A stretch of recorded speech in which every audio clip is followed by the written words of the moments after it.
Bonjour à tous, je suis Nina Piru et je voulais vous parler aujourd'hui de l'argent. Pourquoi l'argent? Parce qu'en fait, l'argent, c'est un sujet sensible, le sujet tabou, et pourtant, c'est important d'en parler. Quand je parle de l'argent, quand je pense à l'argent, je pense à l'héritage. C'est plutôt notre rapport à l'argent. Parce qu'effectivement, on peut hériter de tout. On peut hériter une maison, un bien, quelque chose de matériel, et on peut hériter également notre rapport à l'argent. Ce rapport à l'argent se met en place depuis notre enfance, depuis qu'on est petit, et ça nous poursuit jusqu'à l'âge adulte. Pendant notre enfance, on peut entendre des phrases. Par exemple, l'argent, ça ne fait pas de bonheur.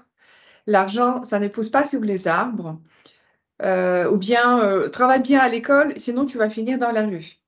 Et donc, quand on entend ces phrases, c'est les phrases de nos parents, de notre entourage, qui font la projection sur l'argent et qui nous transmettent leurs propres projections.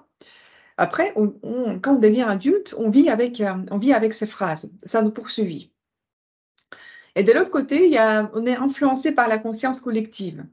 On veut ressembler à quelqu'un ou au contraire, on ne veut pas ressembler à quelqu'un. On veut continuer la lignée familiale ou ne pas continuer. Et du coup, on fait nos choix en fonction de ça.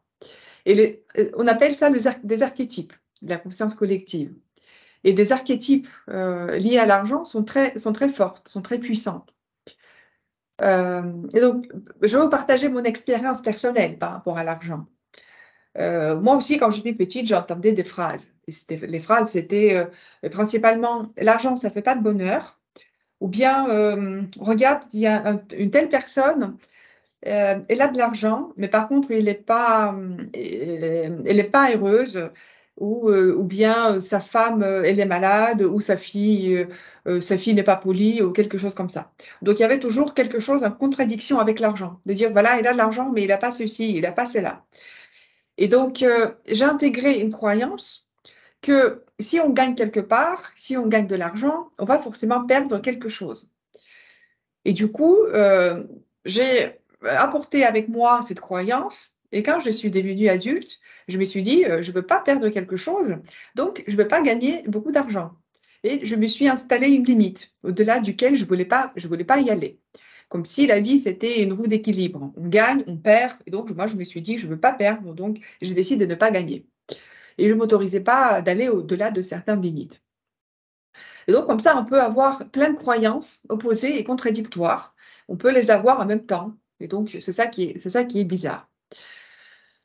Pour se rendre compte si on a des croyances qui sont liées à l'argent et la place de l'argent dans notre vie, il y a des signes à observer que j'appelle des comportements toxiques. Par exemple, je m'interdis de dépenser, même si j'en ai besoin, donc je ne dépense pas. Ou au contraire, j'achète des choses inutiles, j'en ai pas besoin, mais je les achète et je ne sais pas pourquoi.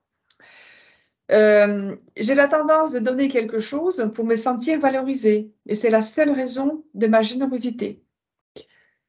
J'ai besoin de montrer que j'ai de l'argent parce que c'est un moyen de me sentir aimée. Euh, je suis attirée par les gens qui ont de l'argent et ça, c'est mon critère principal des choix de mes relations et de mes amis. Je vis dans la peur de m'appauvrir et ça guide mes choix professionnels et personnels. Ou bien j'essaie de combler avec l'argent mes manques intérieurs. Et donc, pareil, on peut avoir plusieurs de ces comportements, de ces pensées en même temps. Et ça, c'est contradictoire. Alors, qu'est-ce qu'on peut faire avec tout ça? La première chose à faire, c'est de les conscientiser. Parce qu'on peut agir sur quelque chose dont on est conscient. Si on n'est pas conscient de ses croyances, on peut pas agir, bien évidemment. Et il faut se dire également que ces croyances, ils nous ont été utiles à un moment donné parce qu'ils nous ont protégés. Leur rôle, c'était la protection.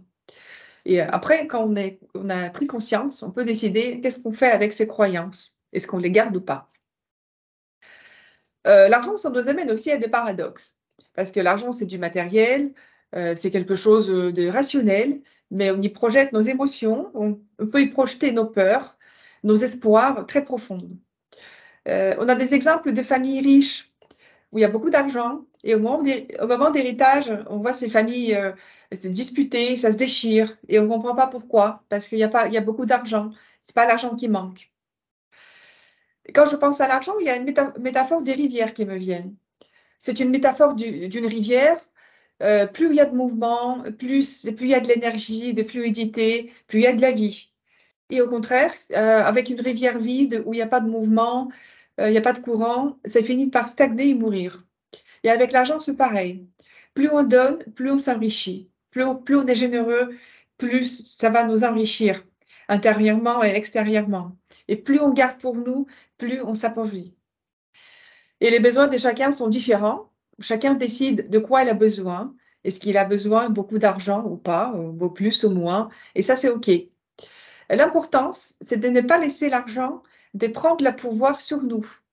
Il faut laisser l'argent à sa propre place. Voilà, c'était mon histoire de l'argent et je vous remercie de m'avoir écouté.